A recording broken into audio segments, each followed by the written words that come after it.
Hello, everybody. Wow, it's hard to believe we're already into March, and we're here to talk about our March webinar, Engaging Your Team in the Strategic Planning Process. Before we get started, for those of you who are familiar with our webinars, we like to do a little housekeeping ahead of time. But again, welcome to the call today. We're happy to have you join us. This is actually our second session on strategic planning that we're doing as part of our coffee shop webinar series. I'm Amy Wong, and for those of you who don't know me, I'm the president and founder of .org Solutions. We are a marketing, PR, and fundraising consulting firm working specifically with nonprofits. And if you could just do a quick shout out for me right now, either in the chat or the Q&A, and just wave and let us know that you can hear me. Great, thank you so much. We just want to make sure that before we get half hour into our session that we're not just talking to ourselves and on mute. So a little bit about .org Coffee Shop for those of you who are new to us. Coffee Shop is part of our .org Solutions Cafe professional development activities. So we have a variety of things that we do as our way of giving back to the community in the way of professional development. So we started this webinar series about 2 years ago. It actually started in response to the pandemic, but has continued because we find that there's a lot of value in this, and we've had a lot of great feedback about the sessions and our speakers. We also have our .org Solutions blog, which focuses on a variety of topics each week. So you can go ahead and check that out on our website. And then also we have our .org Solutions Coffee Break, which is our monthly newsletter that you can subscribe to. And it's actually not a newsletter, it's more of an e-blast with a lot of tips and tricks and things that can help you with your profession, your career, and actually to help your nonprofit. So hopefully you can take advantage of those. Those are all free, and we hope that you are able to take a look.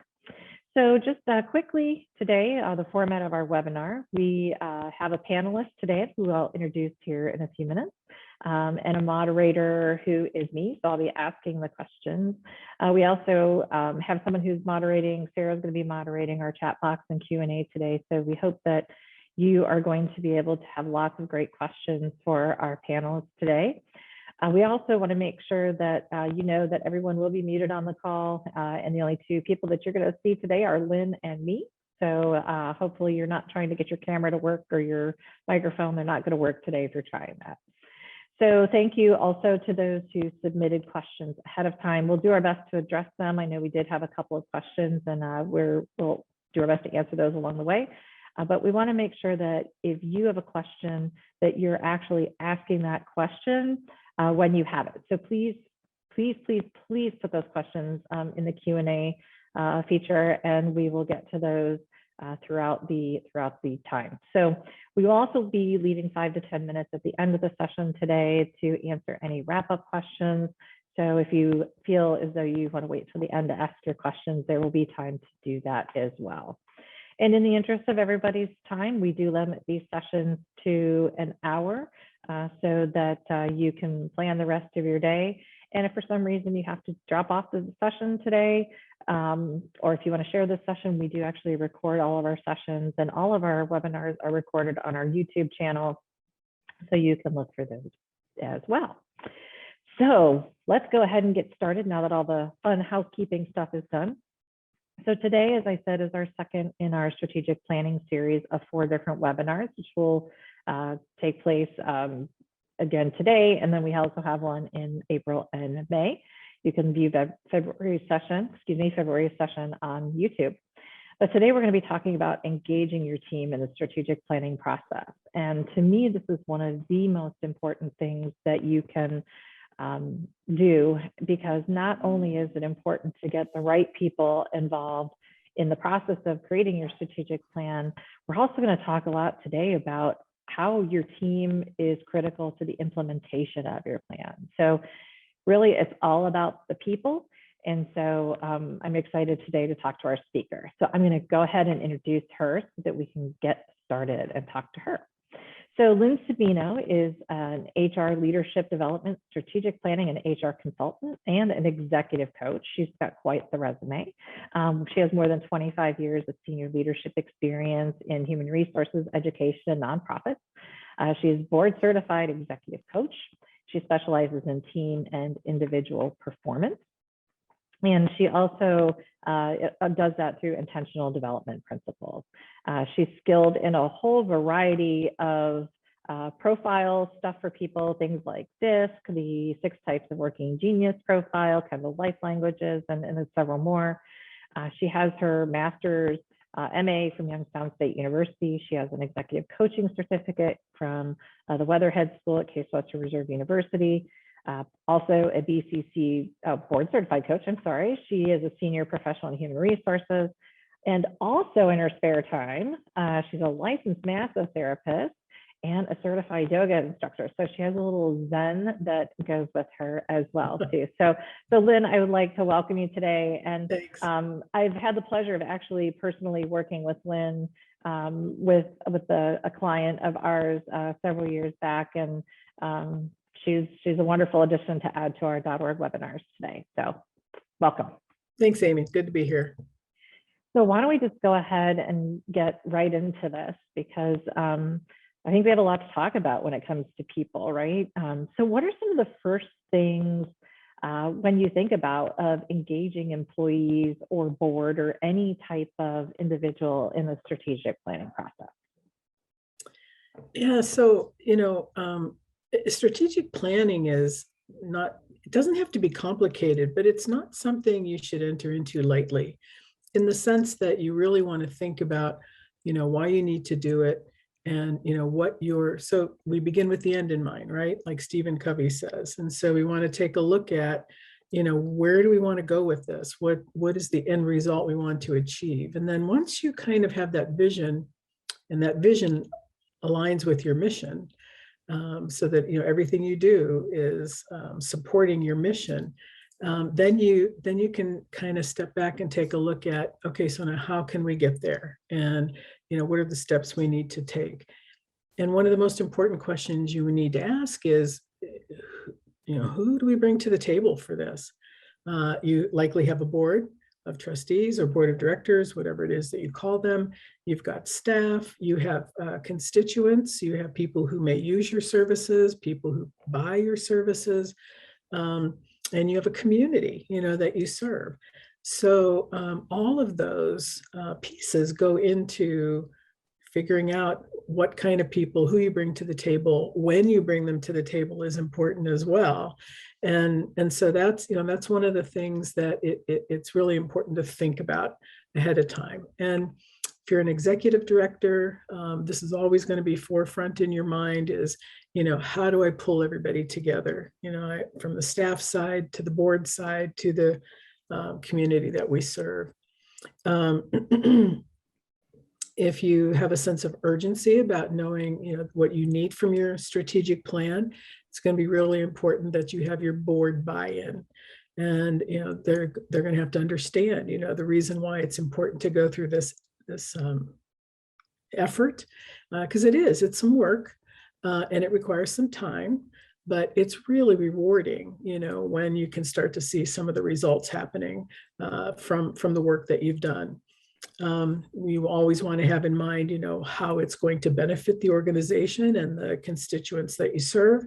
And, you want to always be able to say how it aligns with your mission and moves your organization forward in accomplishing that mission. And, for me, those are some of the most important questions that need to be answered at first. And then it kind of falls into place. What staff do you need when? What board members, are all the board members going to participate? Is it going to be just your executive committee at first? Ideally, you want all of them to participate if you can, but it depends on how large your board is as well. And then you want to take a good look at your constituent groups to see, what kinds of folks, what kinds of expertise and knowledge do we need to bring in? May not be specific people. It may be, knowledge group, not knowledge and competencies and skills that you want to bring to the table. And then you start to identify some folks. So, I think it's also interesting because, not everybody has experience, right? Not everybody has experience in strategic planning or understands what strategic planning is, yet they may be really critical to the process? I mean, how important is it to, even before you start to select people, do some education? It is important to let people know what you're doing and why. Does everybody at the table have to have experience in strategic planning? No, not really. And that's why, as an executive director, as a leader, it's going to be important that if you don't have the experience, you bring somebody in who can facilitate for you and who can, help you manage that process. Because what you really want from the people at the table is their knowledge and their experience and their visions and their skills. And, the right facilitator can bring all that out. And, and then you have all that information that you can use. It does help if you're bored. For me, in the nonprofit world, if I was on a board, what I wanted to hear from the executive director was, why do we need to do this? What are the constraints? What are the advantages? What are the things, what do we hope to accomplish with this? How much time are we going to need to put into it? And then, what do you need from me with my particular skill set? And so as leaders of the organization, it's going to be really important for you to, pull all that together and be really succinct about what you need from your different constituencies when you finally get them in the process. So what I'm hearing from you that before you even get involved in any of this other stuff, education is critical. I mean, people have to understand the why. They don't necessarily have to understand the how, but the why and the what seem to be kind of some of the most important things. Oh, go ahead. No, I was just going to say, again, the mission, your vision, mission, and values are really crucial. Especially at this point, you have to be able to say our mission is, works for us. Everything we do is aligned with our mission. And so, in order to prevent mission creep and to prevent anything extraneous from entering into your strategic planning process, make sure everybody understands the mission and that they understand that any direction you go is going to be in order to support that mission. And I think that's a really good point, because organizations that don't have probably a strong mission or a strong understanding of their mission, or they don't do things according to their mission, are probably going to struggle a little bit with strategic planning in general. You can't be all things to all people. I mean, you can try, but good luck. You won't be. I haven't seen anybody be successful trying to be all things to all people. And, in the number of boards that I've served on and the organizations I've been involved with, when you start to stray from your mission, that's when you start to become fragmented. And fragmentation isn't good for any organization. You need to be all operating toward the same vision, the same goal. And that's why it's really important that everybody buys in to what you're doing and why you're doing it, and that they're willing to follow you, through the process. Well, and that takes me to actually a point that you made when we were preparing for this call, was that you talked about, one thing you said that I thought was great was clarity leads to buy-in leads to commitment.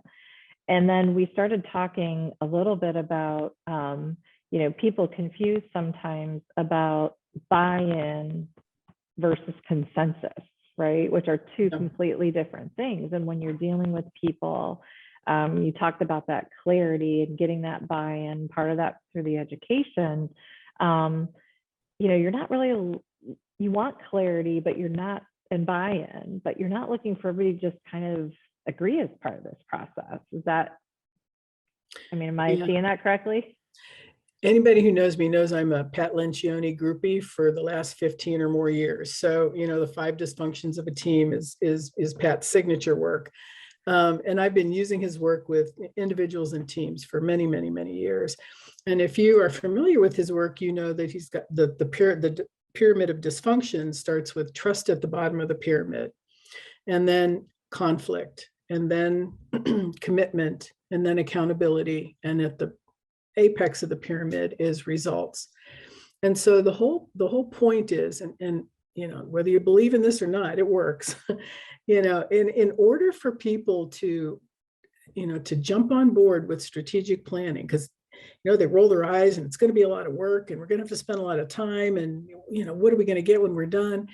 you have to be the cheerleader for that. And so you have to build the trust. They have to trust that, in this arena, in this organization, and in this project, we have to feel like we're together, we can support each other, and we can move forward with whatever the project is.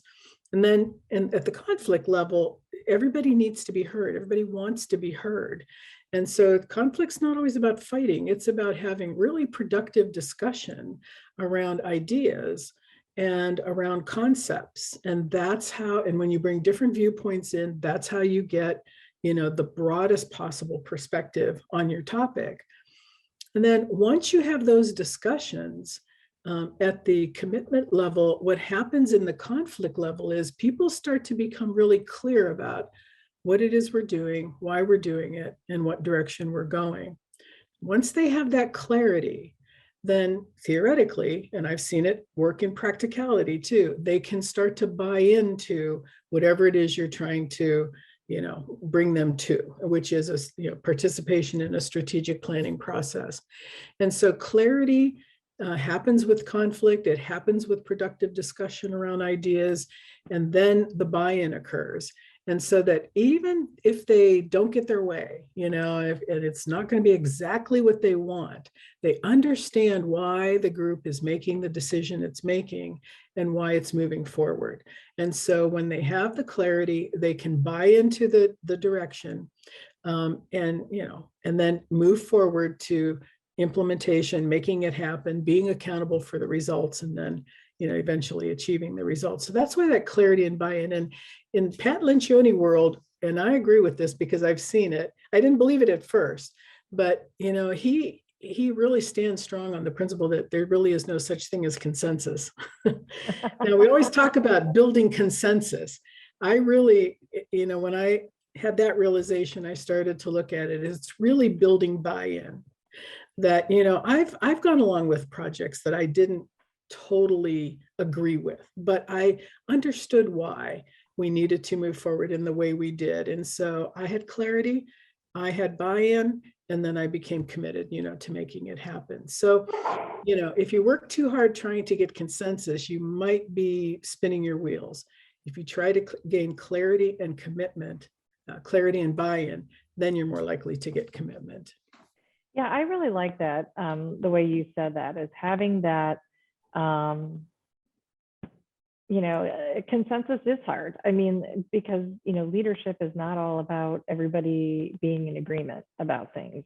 Sometimes you have to make decisions that aren't popular. And sometimes from a strategic planning standpoint or any kind of planning standpoint or leadership standpoint, you have to make decisions that are the right decisions, and they may not be the easiest path, they may not be the easiest way to go, but the important thing is, whether you're doing a strategic plan or even leading a team, you want people to feel as, again, like you said, be heard, because I think people are fine if they feel like that, their opinions have been valued and used, as long as they have been heard. Yep. So we do have two questions that came in while you were talking. One, actually, if folks want to look in the Q&A, she wanted to know the name and title of the work that you mentioned, and we actually put that in there. So 5 Dysfunctions of a Team, Pat Lencioni. And then the second question we have is, how does modern technology assist and or limit progress in this arena? I think we're talking about either strategic planning or probably, I would say probably both strategic planning and even just getting teams to work together as teams. Well, I love technology, and, I cut my teeth in the time when we used index cards and Rolodexes and had to write things down on paper. So, yeah, I can't imagine going back to that time.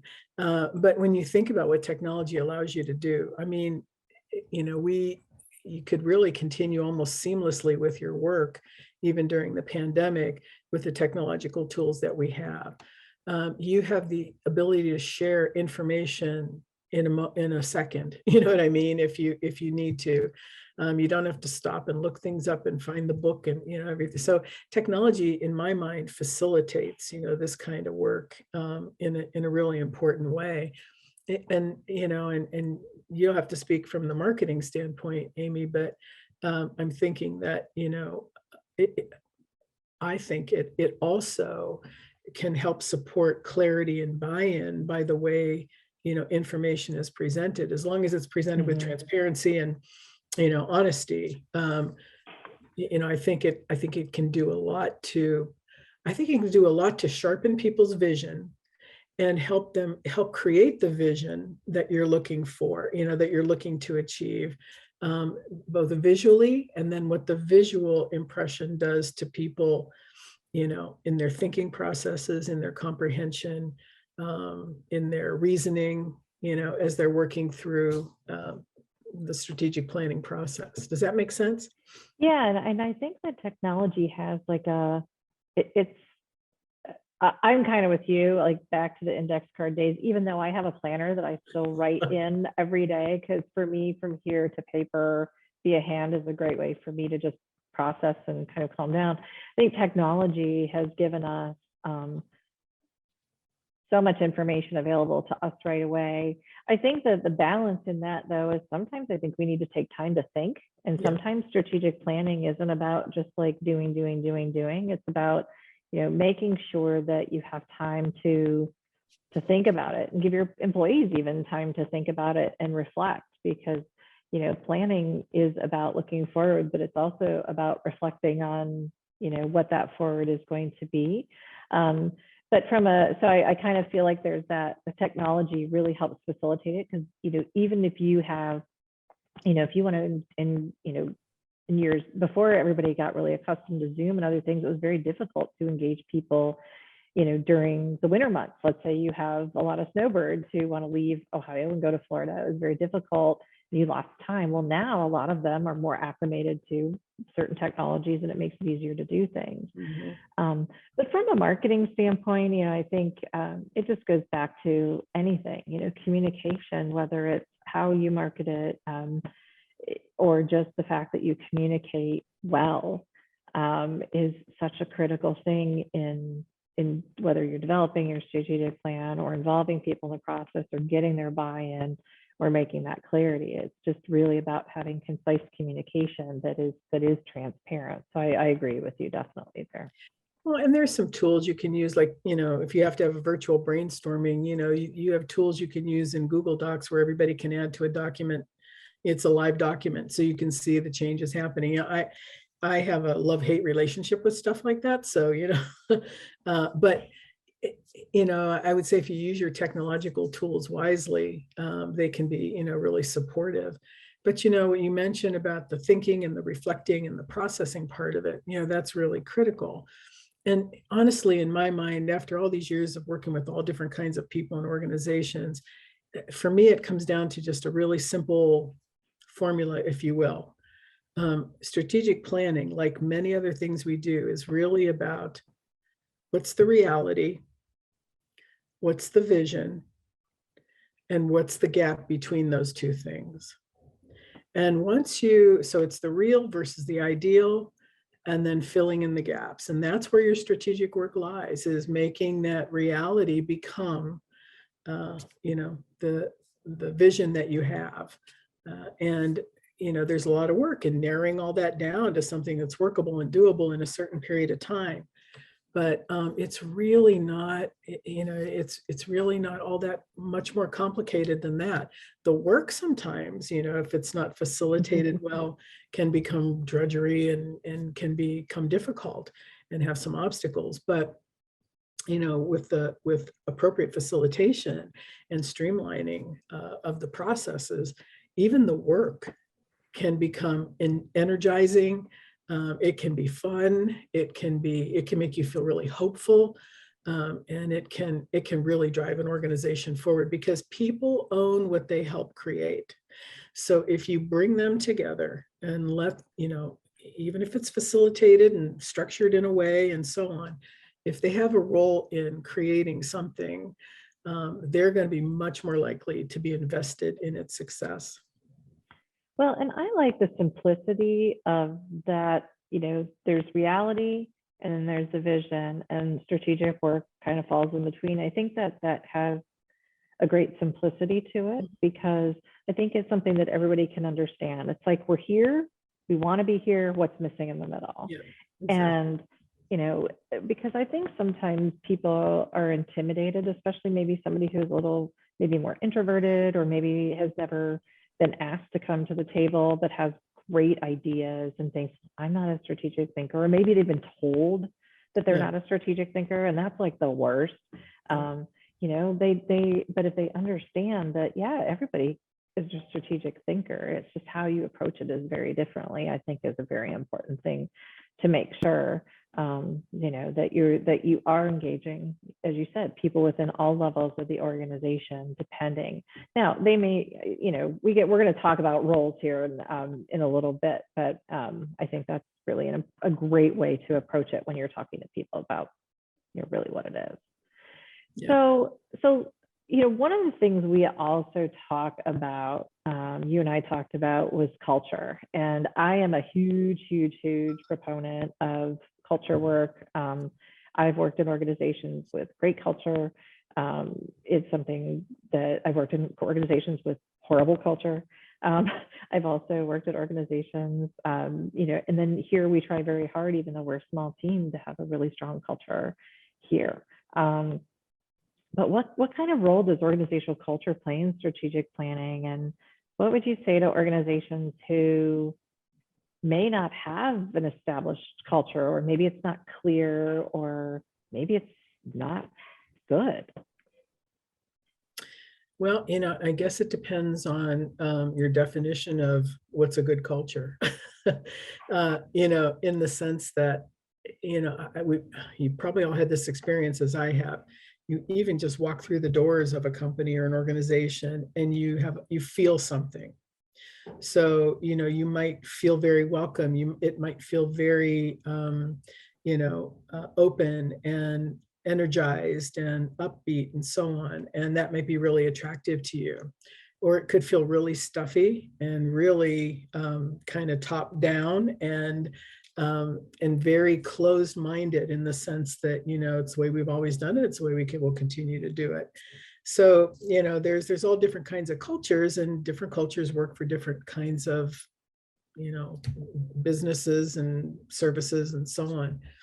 But I mean, all things being equal, what I always work with people to strive for is an environment where, and I know this sounds easy to say, but and it's not necessarily easy to do, but it's not as hard as you might think, where people really get an opportunity to shine doing the things that they do best. And so when the culture really values and tries to put people in places, or tries to create, niches where people can really be their most successful and most productive, and really think their best thoughts, and put their best efforts forward every day, that's not a one size fits all kind of an environment. That has to be an environment where there are places for people who are independent thinkers, and people who are, a little bit loner maybe in their work, or people who really need to be with other people in order to generate ideas. They get their energy from other folks. And so your culture really is important. But it's important for the leader to understand the culture, because if the leader doesn't understand the culture, or doesn't get the culture, then who else has a chance, in the organization? Because when you think about an executive director who answers to a board and supervises a staff, that's the linchpin position there. That's the person that really needs to have his or her finger on the pulse of the culture of the organization. So that's why it's really important for you as leaders to understand the culture. And even if you're not in, the highest leadership position, to have some sense of, what's the tone? Like, who sets the tone? Is it the board? Is it the executive director? Is it the staff? what's the general feeling, or do people feel open to talk? Do they feel like if they need to get up and go to the restroom, they can go, they can leave their desk and go? Or do they have to have permission? I mean, No, I know. those environments exist. You can't get up and get a drink of water if you need to, so culture is critical because you, all things being equal, again, you'd want all your people to feel like they have a right to contribute, not just a right, but a responsibility to contribute. And again, they'll feel invested in something that they help create. And so if they have a role in setting the tone, and if they have a role in making things work, then they're likely going to be invested, and they're likely always going to do their best, put their best foot forward so that the organization has its best foot forward. In some organizations, we might have new executive directors on the call who are, have maybe inherited a bad culture, or maybe are new to leadership roles and things like that. I mean, there's a lot of great work that if culture shifting is something that you want to do, I mean, I guess I would recommend, and I would be interested in your opinion on this, Lyn, would be, spend a little time about understanding your culture before you go full on into strategic planning, because I think if you don't have that first part right, it's going to be, you can have this fabulous strategic plan, but no way are you going to be able to implement it if your culture is not in a good place. Is that a pretty fair assessment? Yep. If you're looking for a thought leader on this topic, you may want to look at some of the writings of Adam Grant, definitely Simon Sinek. So if you're a new leader and you're looking for some information out there, some of the thought leaders that can kind of help you wrap your arms around culture and what it means to be a transformative leader, those are a couple of good places to start, because the whole point is that when you lead with everybody else in mind, and that your job is to help them be the best they can possibly be, and get the most out of their work as possible, the most benefit. So and again, if Amy's exactly right, if you don't have a handle on your culture, you may want to start doing some of those kinds of ask some of those questions and start to get some of that information together before you start down the road of strategic planning. I worked with an organization not too long ago that really didn't have a whole lot of infrastructure, period, and wanted to do strategic planning. Well, had to work on building some board infrastructure and some operational infrastructure and so on. And then, so now at some point in the near future, maybe the next year or so, they might be ready to embark on strategic planning, but it'll be a disaster, if you don't have a foundation to build it on. Well, it goes back to your mission, vision, values comment at the beginning of our session today, that if you don't have those things pretty clear, strategic planning is going to be really tough, regardless of how much you may need it or how much you think you want it. You have to have some of those other things in play first, or at least have some good clarity with those. And less part of your strategic plan is really about saying we need to really define some of this stuff. Because there is some of that rotational stuff too, right? Some organizations, you may have mergers, you may have, for whatever reason, you have a shift in service delivery or whatever. So some of those things do change. Yeah, and think about your mission statement. They all sound good on paper, right? But what do they really mean?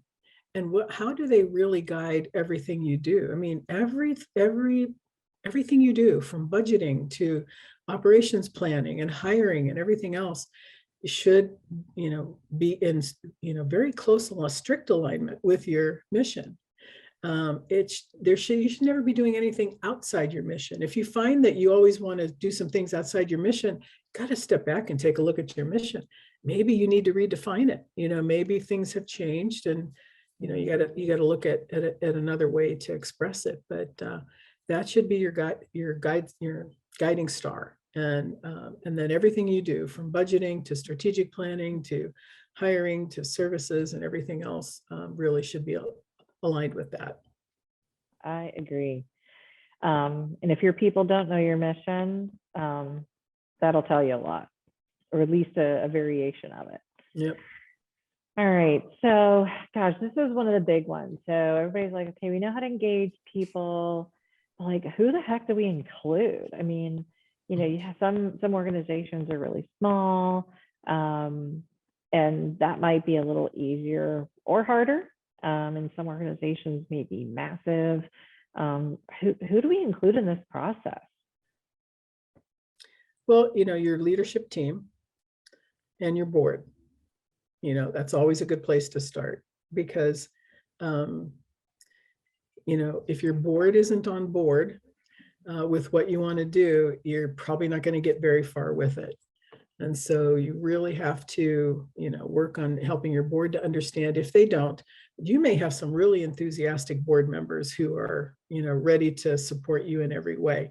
And that's ideal. That's a good thing. Excuse me. Definitely the executive committee of your board, assuming that includes the officers of chair or president, vice president, secretary, treasurer. So at least the executive committee of the board. And then your leadership team in the organization is really important, because they're a step closer to you than you are to the operations, theoretically. And then you definitely want to get your frontline people involved as well. Now, when do you involve them? That's part of what a good facilitator can help you figure out as your plan comes together, if you have any questions about that. Excuse me. And then your constituents. Who are the people that use your services? Who buys your services? Do you need to get families involved? Do you need to get community partners involved? And especially if you're in a partnership with another organization, that's a whole nother dimension, to getting people involved. But a broad spectrum of people, you want views, and you want opinions, and you want ideas, and you want thoughts from a broad spectrum of the community and the internal organization. That doesn't mean they're all going to be involved every step of the way, every minute, every day. And so that's why it's really important to get a feel for what is this thing that we call real, the reality of our situation. What do we want it to be that it isn't today? And what gaps do we need to fill to make that happen? Those gaps are the things that are probably going to guide you to bring the right people in to the discussion. Well, I think there's a couple of things that you mentioned, and one is like different people are involved at different times. And I think that a lot of people, when they think about maybe the strategic planning process, if they've been involved before, maybe they've just been involved in a session that's been facilitated by someone, right? They don't, and maybe that's all the organization did. Maybe they had other data available to them. But I think there's a lot of pre-work that happens before some of those facilitations even occur, right? And that can be in the method of what, surveys, or what are some things that organizations— Focus groups. You can bring people in for focus groups. You can have surveys. You can go out to other community organizations that maybe you partner with, or that maybe provide services that support your services. And, having those voices. I guess for me, the most important thing is knowing which questions to ask, which group of people. So, that it's really critical that you start to formulate the right questions. And so that if you're going to a group, let's say, it's probably okay for me to say this, a lot of you may be familiar with Pegasus Farm, premier equestrian, therapeutic equestrian center in Hartville. And we provided, services to people with disabilities, and to veterans, and to some other folks as well. So when we would bring focus groups together, everybody comes together with the idea that, we support providing services to people with disabilities. But, when you start to add services, you have different questions for people who might bring ideas to the country store, or to the veterans program, or to the wings program that that provides work experience and work opportunities, or to the operation of the public gardens, those kinds of things. So when you bring all of your pieces of your organization together, you might need a few different people in some of those different areas that have the expertise you're looking for. So when we were looking at building the gardens and creating a beautiful reflective space for people, but also make it something that was would produce product that we could sell in the store, and we could train our employees how to process the produce, and how to package goods and things like that. We brought people with expertise in retail, in master gardening, in those kinds of services. When we were working, we wanted to know from parents, what did they need for their children? We brought other people in with specialties, with knowledge that, could support those discussions. And so the questions are key. And then bringing people with experience to bear on the question is what's really going to, get you to start to move ahead in the areas that you're looking. So it's definitely, we want to make sure, you're getting the right people in the process, but not only just the right people, it's asking the right questions Exactly. of those people. So, I think kind of a logical next question as a lead up to that, and we touched on this a little bit, was, how do we best use them and people in the process? We've talked about buy-in, we've talked about, making sure that we ask the right questions and getting the right information that we need in the right way.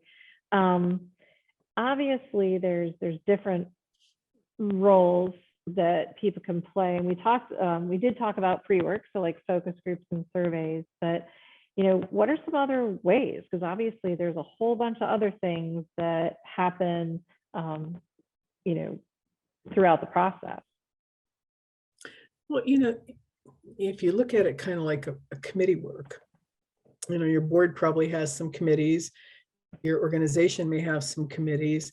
You typically need someone to take notes and to keep all that together. You typically would want someone to facilitate the meetings and facilitate the discussions to make sure they stay on track, building agendas for the meetings. A really nice way to do it is to have a steering committee that has a member or two from the board, a member or two from leadership, a member or two from your frontline staff. And then when you have that kind of a steering committee, you've got pretty much all the constituencies represented. You may even include, depending on your organization, somebody from the community. I don't know, if that would be appropriate for you, but that would be another, kind of a slot you could fill in your steering committee. And then the steering committee, has the responsibility for making sure the process flows, so that the meetings are scheduled and the right people are invited. Everybody that needs to be there is invited, and that there are, there's somebody's taking notes. There's a record of the discussion. There's a record of what comes out of the meeting. And then, there are going to be other things that need to be brought back to people. So, maybe a summary, or another agenda for the next meeting, and those kinds of things. So there's administrative roles to be fulfilled. There are the thought leader kinds of roles to be fulfilled, and then there's that that overall organizational leadership role that needs to be filled. So there really are you can't do any of this without your finance people. Mm-hmm. So your board treasurer, your organizational accountant, or whatever. If maybe you have an outside organization that does your accounting, you need those finance people at the table, because I remember one of the most transformative things that happened at Pegasus when we went through this process, and I've been through it with other organizations, but 9 years with Pegasus, my heart is there. So was when our treasurer, who had been with the organization for so many years, when all of this started to come together, and we started to break out the operational budget, the capital budget, and the strategic budget, I mean, you know, those kinds of things can be transformational. You really need your good finance people, you know, to be involved in the process so they can always be thinking about how are we, you know, these are great ideas. These are wonderful things we want to do. Can we afford them? If we don't have the money, how are we going to get the money? And, you know, those kinds of things. So you really need your forward-thinking finance people to be heavily involved. Yeah, because I mean, everybody comes up with really great ideas, Oh, but yeah. oftentimes if you don't have any way to forecast those budgets, there's absolutely no way that people are like, well, this is a great idea, but how the heck are we going to pay for Yeah. it? Right. So the finance people are so important. And sometimes I think are the voice of reason in many discussions, right? Sure, we can do that, but Yep. it's going to take like these 10 things to get there. Or and that's good though. I mean, I think it does help because you know, they're crunching numbers the whole entire time discussions are happening and everybody's in the big picture stuff. So I was hoping you were going to touch on that because that was something I was Yeah. like, yes, yes, yes, yes, yes. Yep. So, okay, so we've gotten to the pre-work phase, we got to the plan development phase. Obviously, your board needs to buy in through the approval phase. But there's like the big thing, right? You know, this is all great. We've done all this work, but you have to implement it. And, you know, again, one of the most important pieces of implementation is the cost and the budgeting, and is it going to work financially for the organization? So, you know, everything's important, but so as a board member and as a board chair, especially, I was always concerned with, is it within our mission? You know, does it align with our mission? And then number two, what does the budget look like that would support this? And then number three, you know, operationally, assuming we have the budget, we can manage the budget and it fits with our mission, you know, where are we operationally? And do we have the capacity, operational capacity, financial capacity, and mission capacity, you know, so that this whole idea of capacity is really important too. It's not just about, you know, do you have enough of X supplies on hand?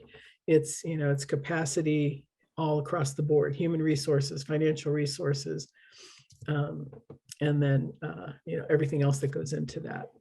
You know, that's an interesting point too, because it's kind of a hard cycle for, I think, especially small nonprofits who may not have, you know, a super strong board presence, or they're trying to build up their board, or maybe they're newer, that, you know, the executive director and maybe one or two key team members are doing everything, and to actually, you know, step aside and do strategic planning, like, well, we need the strategic plan to help us with our growth and to get us off this hamster wheel. But at the same time, we can't get off the hamster wheel in time to do the work that we need to do for the strategic growth, so that we can, I mean, and it's kind of like this never ending cycle for a lot of nonprofits. Like, what would you say to smaller organizations like that of how to deal with that? Yeah, it is hard. And I've seen it happen a number of times, you know, and this is my opinion from my experience. There just isn't any way around that I've found to get off the hamster wheel if you don't get off the hamster wheel. So, you know, at some point you have to step back and take a breath and look at what you have. And again, you look at what's the reality, what's the vision, and what are the gaps. And so you'll never be able to do that if you don't just stop for a moment and take a look at those things. And really maybe you focus on one of the other models that I really like is the Insignium model of the predicted future, which is what's your reality. If everything stays the same right now, what will happen? And then your created future, which is the ideal. What do you want your future to be?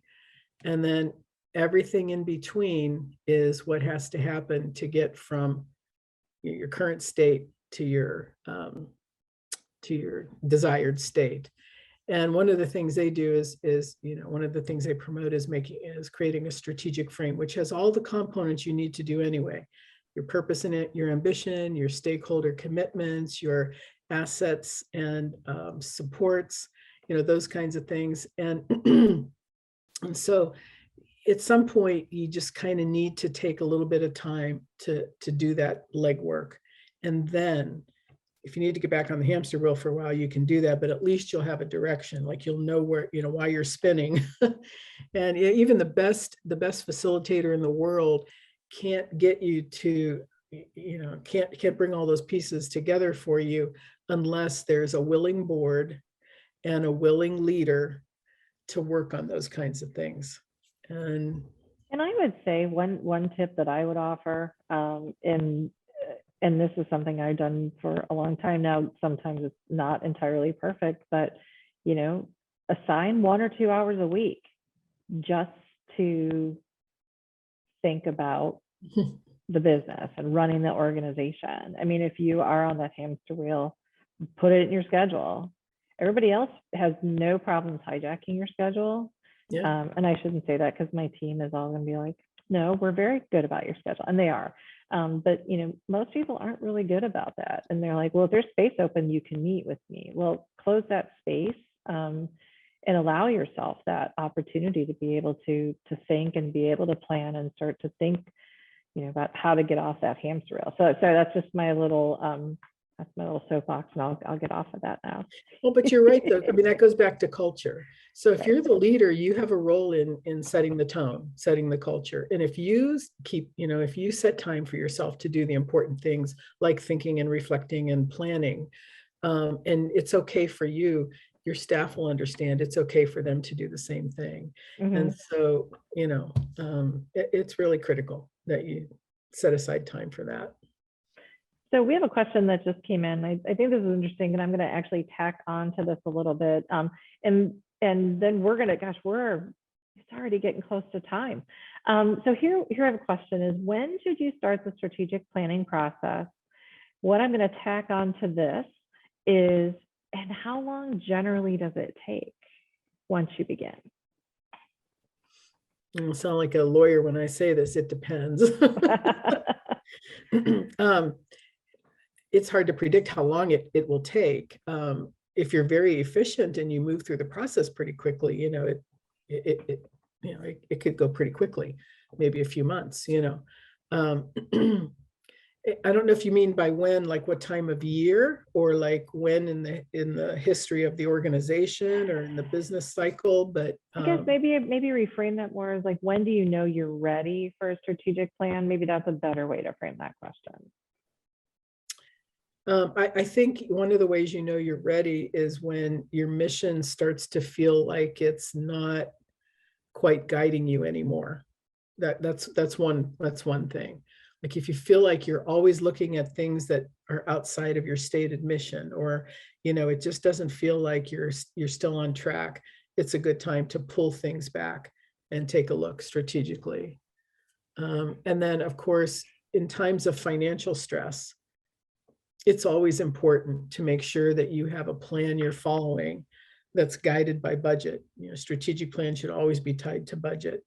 So when there are financial stresses, it's really important to make sure that you've got some structure that you're working with in order to get out of the stress. I mean, wouldn't also be like triggering events? Would that be like another? Yep. I mean, I think obviously we've talked about this a lot with clients, is that during the pandemic, it forced a lot of organizations to just think very differently about a lot of things. And that has led a lot of organizations to either pivot from what they were doing because they had to, or it had them think differently about how maybe they do want to approach things in the future because of that. So I think maybe triggering events as well, because it could be something that a triggering event could be a change in law that impacts what you're doing. It could be a change in leadership with an organization that funds you for a particular project. It could be all sorts of different things.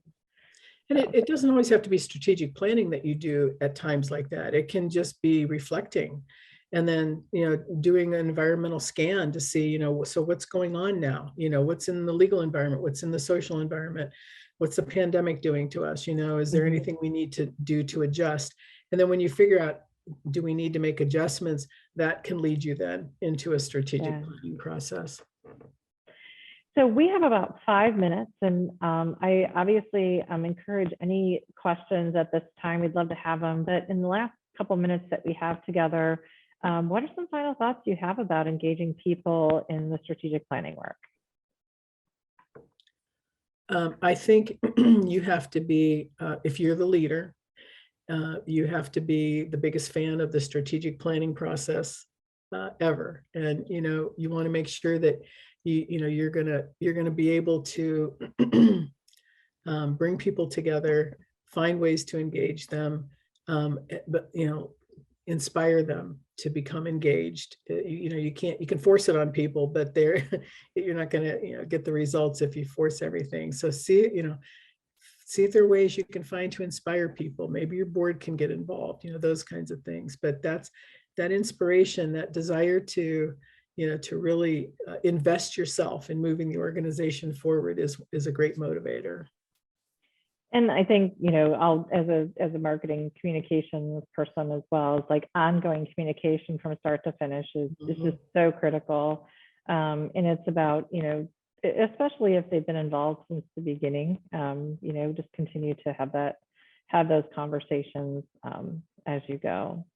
So at this point, if we did have, I think, one other question about timing as well, but I think you addressed that. So I think we can go ahead and wrap up today if we don't have any other questions.